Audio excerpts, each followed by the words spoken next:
안녕하십니까, 항매 이영철입니다. 다음 해안 침수 예상들 보겠습니다. 기후위기가 가속화되면서 해수면의 상승이라든가, 그 다음에 태풍으로 인한 높은 파고, 해안 침시, 이런 내용 때문에 대단히 중요한 지도가 되겠습니다. 해안 침수 예상도를 누르시면 이렇게 2단계, 1단계 창이 뜨는데요. 지금 2단계는 제공이 안 되고 있습니다. 1단계, 그러니까 2020년까지의 그 내용만, 연구 결과만 지금 제공되고 있는데, 이건 관련된 그 설명입니다.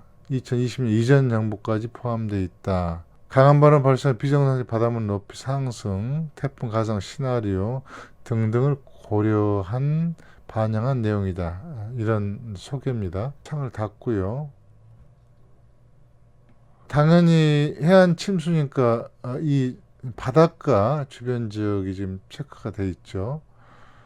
여기는 지금 강화도입니다. 강화도고 여기가 김포가 되겠죠. 그리고 여기가 영종도입니다. 예. 이 지도는 치명적으로 문제가 있는 게, 위험한 지역은 선정을 했지만 이게 어느 정도인지에 대한 부분이 전혀 포함되어 있지 않습니다.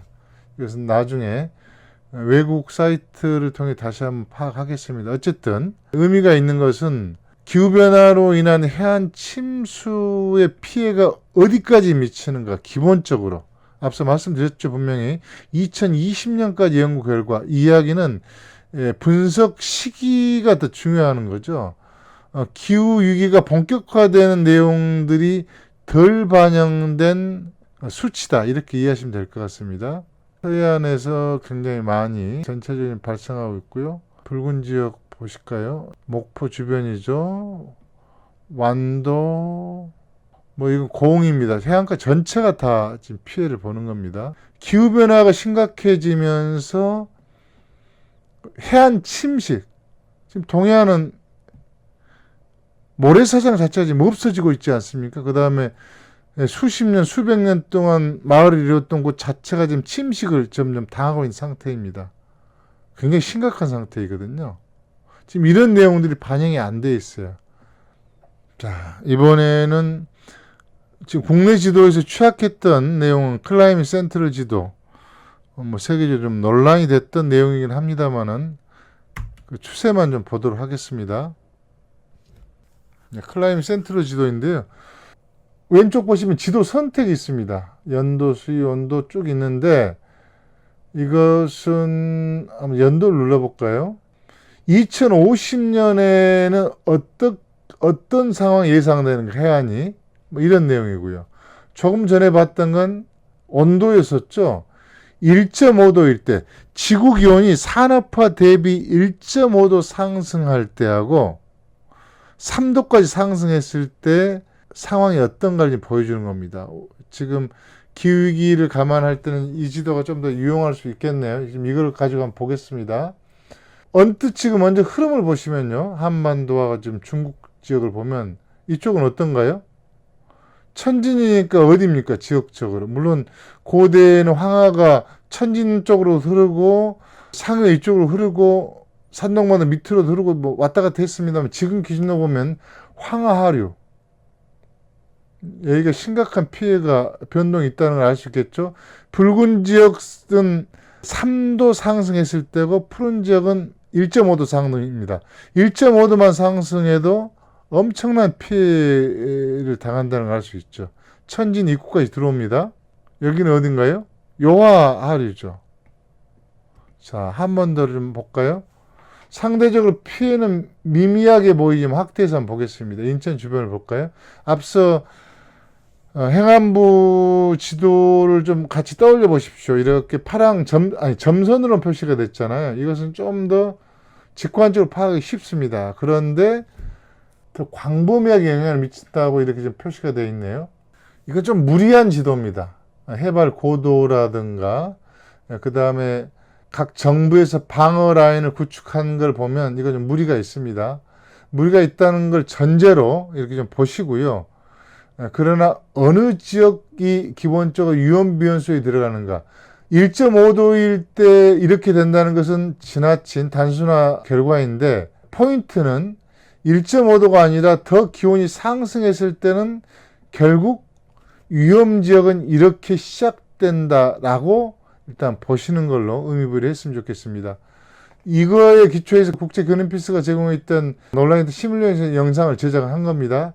영종도가 기후변화가 일어났을 때 가장 크게 피해를 본다고 했는데요.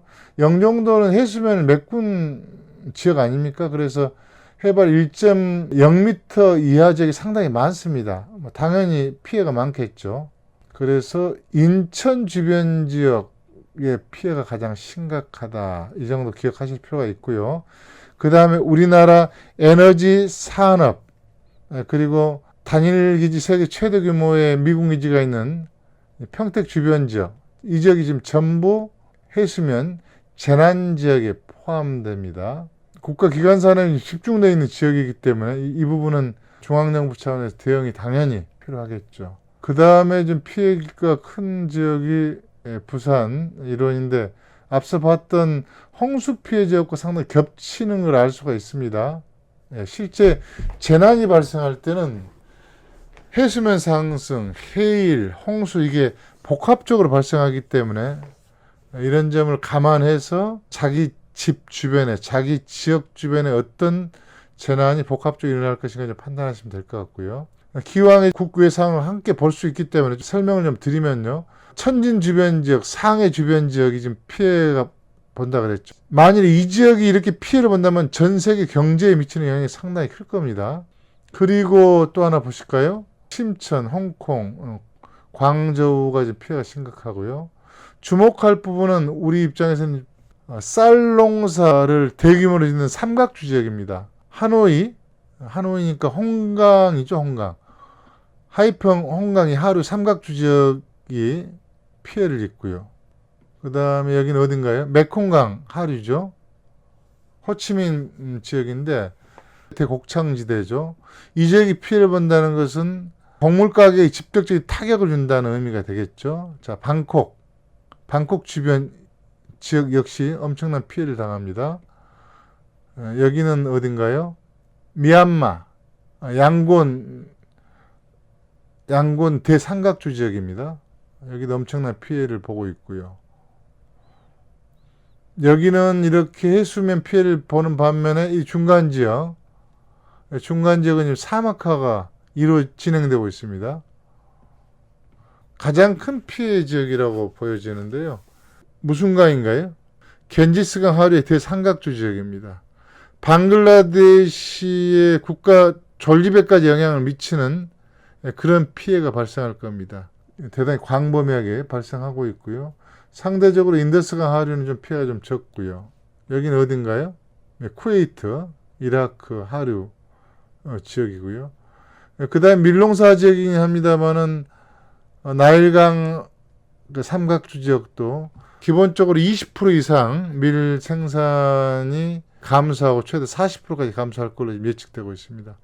우리가 해수면 상승 지도를 볼 때는 이렇게 국제적으로 어떤 영향을 미치는 게 국내에 어떤 파장을 불러일으킬 것인가에 대한 부분도 좀 함께 볼 수 있는 그런 내용이 되겠습니다. 남한 지역보다 이제 북한 지역, 특히 평양 지역의 피해가 훨씬 더 클 걸로 이렇게 보여집니다. 다음은 산불 발생 이력